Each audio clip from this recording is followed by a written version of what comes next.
여호와의 집에 올라가자라는 제목으로 말씀의 은혜를 나눕니다. 중등부 때로 기억을 합니다. 중등부를 담당하셨던 한 전도사님께서는 설교 시간에 이런 말씀을 하셨습니다. 우리가 하나님의 나라에 가면 우리는 영원히 하나님과 함께 살게 됩니다. 그리고 영원히 하나님을 예배하면서 살게 되지요. 저는 이 말을 듣고 적잖이 당황하고 마음이 많이 어려웠습니다. 그 이유가 무엇일까요? 하나님과 영원히 함께 한다는 건 참 좋은데 하나님을 영원히 예배해야 한다는 사실이 마음의 어려움으로 다가온 것이죠. 속으로 이렇게 생각했습니다. 어떻게 이 지겨운 예배를 영원히 드릴 수 있지? 천국은 너무 힘든 곳일 것 같은데. 여러분은 어떠세요? 우리는 후에 저 천국에서 너무나도 기쁘고 감격스러운 마음으로 하나님을 만나 뵐 것입니다. 참으로 기대되는 순간이죠. 그런데 문제는 끊임없이 예배 드려야 한다는 것입니다. 끊임없이 안내를 서고 끊임없이 주차 봉사를 하고 찬양되는 연습과 찬양을 지속적으로 반복하고 설교자는 준비된 설교를 한 후에 또 내려와서 바로 또 설교 준비해서 올라가고 이거를 계속해서 반복한다면 또 대표 기도를 하시는 장로님과 집사님 또 권사님들 가뜩이나 빨리 돌아오는 순번이 그냥 계속 대표 기도를 해야 된다고 한다면 마음이 어려워진다고 하는 것이죠. 우리가 잘 아는 웨스트민스터 소유리 문답 제1문 앞서서도 말씀드렸는데 이거는 그냥 외우셔야 됩니다. 외우셔야 됩니다. 사람의 제일 되는 목적이 무엇인가? 라는 질문에 사람의 제일 되는 목적은 하나님을 영화롭게 하는 것과 영원토록 그를 즐거워하는 것이다. 하나님을 영화롭게 하는 것과 영원토록 그분을 즐거워하는 것, 이것이 하나님께서 우리를 창조하신 목적이라고 하는 것입니다. 이로 볼 때 예배는 치밀하게 짜여진 순서와 규정 아래에서 어떤 순차적으로 진행되는 일련의 예식이 아니라 예식을 초월하여서 매 순간 하나님을 인격적으로 경험하고 하나님을 영화롭게 하고 영원토록 하나님을 즐거워하는 순간을 가리키는 것입니다. 한마디로 예배는 하나님을 즐거워하는 것입니다. 우리가 하나님을 만나게 될 때 어떠한 일이 벌어질까요? 우리가 하나님을 만나는 그 순간 어떤 일이 벌어집니까? 하나님을 예배하게 되는 것입니다. 우리가 하나님을 만난다는 것과 예배한다는 것은 다른 말이 아니라는 것이죠. 그런 의미에서 우리가 드리는 이 예배가 하나님의 영광과 기쁨으로 충만한 시간이어야 한다는 것입니다. 단순히 지루하고 형식적인 예식의 연속이 아니라 하나님을 인격적으로 만나는 그야말로 말로는 형언할 수 없는 감격의 연속이어야 한다는 것입니다. 따라서 우리가 후에 천국에서 드리게 될 영원한 예배는 전혀 힘들어하거나 부담스럽지 않은 오히려 더 기대가 되고 사모하게 되는 지복의 시간이 될 줄로 믿으시기 바랍니다. 우리의 예배가 바로 이러한 예배가 되어야 한다는 것이죠. 오늘 우리가 읽은 20편 122편은 예배를 너무나도 사모했던 한 순례자에 대해 말씀하고 있습니다. 이 순례자는 과거 하나님을 예배하기 위해서 예루살렘에 도착했던 그 순간의 감격과 기쁨을 회상하면서 노래를 지어 부르고 있는 것이죠. 그는 마치 다시 그 안에 들어간 것과 같이 그곳의 성문과 망대들, 그리고 거리의 집들과 성벽과 궁궐, 그리고 무엇보다도 성전을 보고 느낀 감동들을 자세하게 지금 묘사하고 있습니다.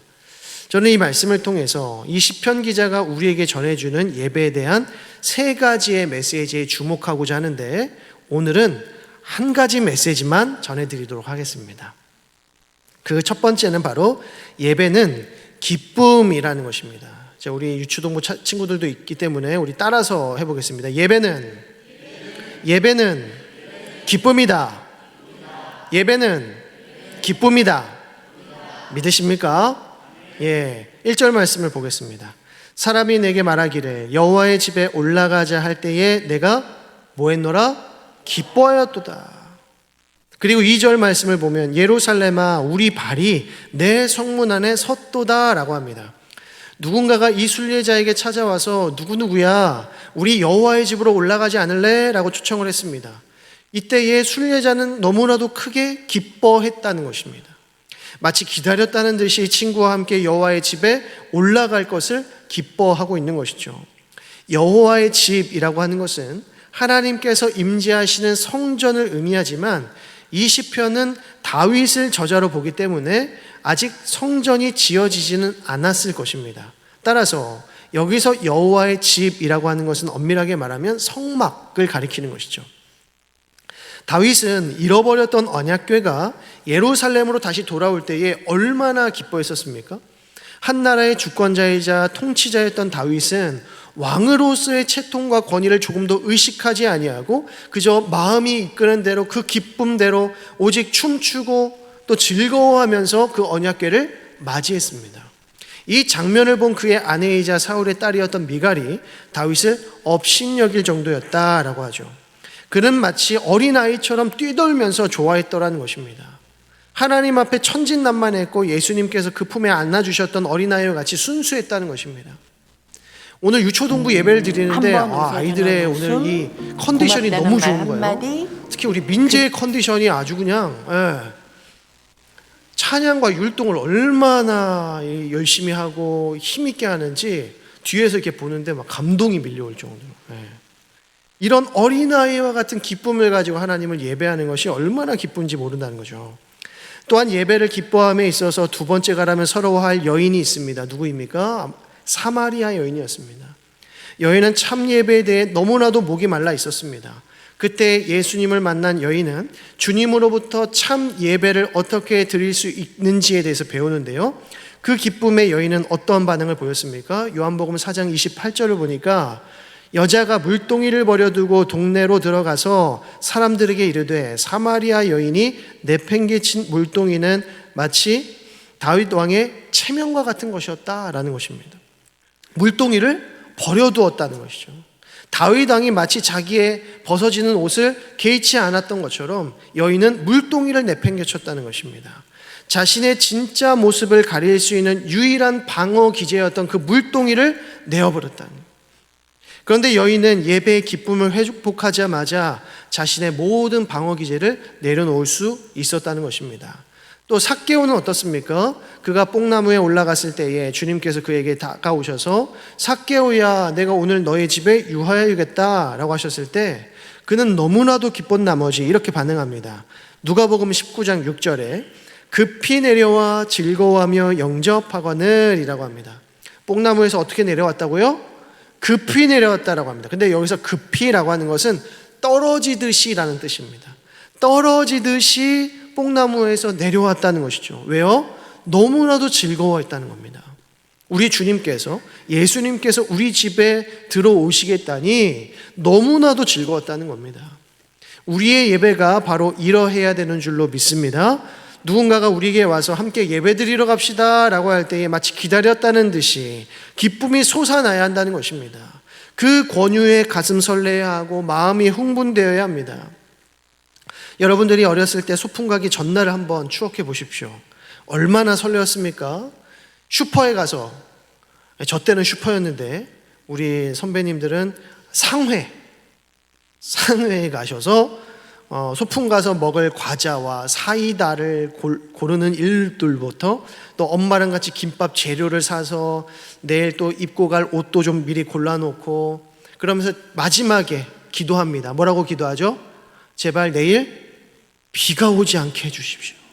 제발 비가 오지 않게 해주십시오 라고 기도하면서 잠들더라는 것입니다. 우리의 토요일이 이뤄야 될 줄로 믿습니다. 토요일이 이뤄야 된다. 주일에 예배를 드리러 가는 그 일로 인해서 기대감에 부풀어야 한다는 것입니다. 기쁨이 넘쳐야 한다는 것입니다. 주님께서 말씀으로 나를 만나 주실 것을 기대하고 또 성도들과 만나서 함께 교제하고 반가운 나눔의 시간을 기대하고 또 질그릇과 같은 자에게 섬길 수 있는 자리를 주심에 또한 감사하고 또 부족한 섬김을 통해서 일하실 하나님을 기대해야 한다는 것입니다. 예수님은 에베소 교회를 향하여서 네가 너의 처음 사랑을 버렸느니라 라고 책망하셨습니다. 그리고는 그 처음 사랑을 회복할 수 있는 방법에 대해서 이렇게 제시하시죠. 그러므로 어디서 떨어졌는지를 생각하고 회개하여 처음 행위를 가지라. 어디서부터 예배에 대한 기쁨과 감격이 사라져버렸는지, 무엇이 잘못된 것인지를 깊이 생각하고 그 잘못된 부분에 대하여 속히 회개하여서 본래의 기쁨과 열심을 회복하라는 말씀인 것입니다. 나의 삶에 왜 예배의 기쁨과 감격이 사라져 버렸을까? 그때는 그렇게 토요일이 기다려지고 주일이 기다려졌는데 이제는 왜 교회 가는 것이 이토록 힘이 든 것일까? 다시 한번 주일의 예배를 향한 우리의 발걸음을 돌아볼 수 있기를 간절히 소망합니다. 특별히 이제 11월이 지나가고 이제 얼마 남지 않은 이 한 해를 돌이켜 보시면서 이번 한 해 동안 내가 드린 이 예배가 과연 하나님을 기쁘시게 할 수 있었던 기쁨과 감격의 예배였는지를 한번 돌아보실 수 있기를 바라고요.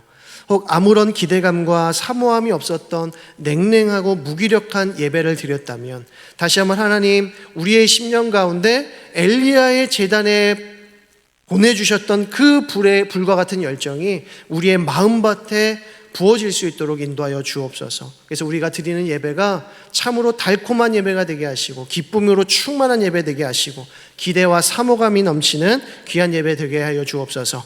이 기도의 제목이 저와 여러분의 기도 제목 되기를 간절히 축원드립니다. 기도하겠습니다. 하나님 아버지 은혜와 사랑을 감사드립니다. 지난 한 해를 돌아보며 하나님 우리의 드리는 예배가 참으로 하나님을 기쁘시게 하는 예배였는지를 돌아봅니다. 주님, 우리의 마음에 식어졌던 열정이 회복되어질 수 있도록 인도하시고 잃어버렸던 첫사랑이 다시 한번 회복되어질 수 있도록 인도하여 주시어서 하나님 예배의 감격이 회복되게 하시고 하나님께 나아오는 이 발걸음이 참으로 기쁘고 복될 수 있도록 인도하여 주시옵소서. 특별히 우리 사랑하는 어린 자녀들 하나님을 찬양하는 자리에서 하나님을 마음껏 찬양하고 또 좋은 것들로 열매 맺도록 인도하시니 감사드립니다. 저들의 삶을 축복하여 주시고 하나님을 인격적으로 만나며 하나님을 영원히 찬양하며 예배하는 인생으로 살아갈 수 있도록 인도하여 주옵소서. 감사드리며 예수 그리스도의 이름으로 기도드립니다. 아멘.